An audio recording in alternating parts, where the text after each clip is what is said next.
that third failure in a row, did you think, I need to pack this in? Never. Why not? I don't ever give up.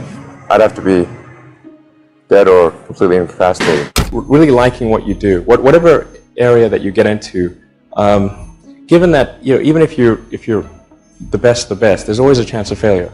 So I think it's important that you really like whatever you're doing. If you don't like it, life is too short. If you like what you're doing, you think about it even when you're not working. I mean, it's something that your mind is drawn to, and if you don't like it, you just really can't make it work, I think. So many people try to talk me out of starting a rocket company. It was crazy. One good friend of mine collected a whole series of videos of rockets blowing up and made me watch those. He just didn't want me to lose all my money. We're doing these things that seem unlikely to succeed, and we've been fortunate, and at least thus far they have succeeded. Now is the time to take risk. You don't have kids. As you get older, your obligations increase.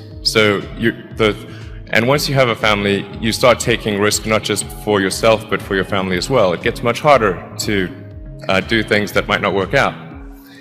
So now is the time to do that before you have those obligations. So I would encourage you to take risks now. Do something bold. You won't regret it. How did you figure you were going to start a car company and be successful at it? Well, I didn't really think Tesla would be successful. I thought we would most likely fail. But I thought that we at least could address the false perception that people had that an electric car had to be ugly and slow and boring like a golf cart. But you say you didn't expect the company to be successful, then why try? If something's important enough, you should try, even if the probable outcome is failure. Focus on signal over noise. A lot of companies get confused. They spend money on things that don't actually make the product better. For example, at Tesla, we've never spent any money on advertising. We put all of the money into R&D and manufacturing and design to try to make the car as good as possible. I think that's the way to go. For any given company, just can keep thinking about, are these efforts that people are expending, are they resulting in a better product or service? And if they're not, stop those efforts. When I interview someone to work at the companies, would be to ask them to tell me about the problems that they worked on and how they solved them. And if someone was really the person that solved it, they'll be able to answer multiple levels. They'll be able to go down to the brass tacks. And if they weren't, they'll get stuck.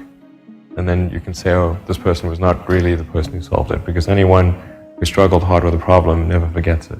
If you're creating a company or if you're joining a company, the most important thing is to attract great people. So either join a group that's amazing, that you really respect, or if you're building a company, you've got to gather great people. I mean, all a company is a group of people that have gathered together to create a product or service. And so depending upon how talented and hardworking that group is, and the degree to which they are focused cohesively in a good direction, that will determine the success of the company. So do everything you can to gather great people if you're creating a company. So you've got to make sure that whatever you're doing is a great product or service. It has to be really great. And I go back to what I was saying earlier, where if you're a new company, I mean, unless it's like some new industry or new market that, if it's an untapped market, or then you have more ability to,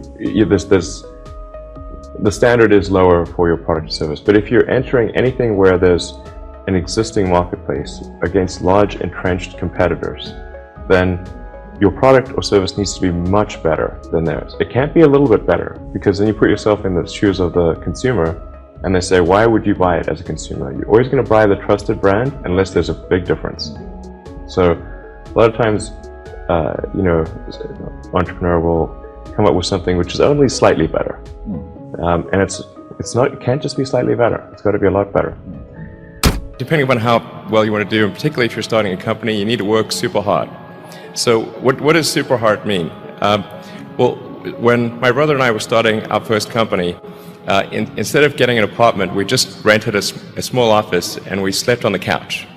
And we showered at the YMCA, and we're so hot up, we had one computer. So the website was up during the day, and I was coding at night. 7 days a week, all the time.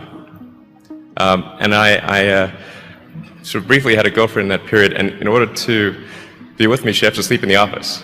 So work hard, like, every waking hour. That's the thing I would say, particularly if you're starting a company. And I mean, if you do simple math, say like, okay, if somebody else is working 50 hours and you're working 100, you'll get twice as much done in the course of a year as the other company.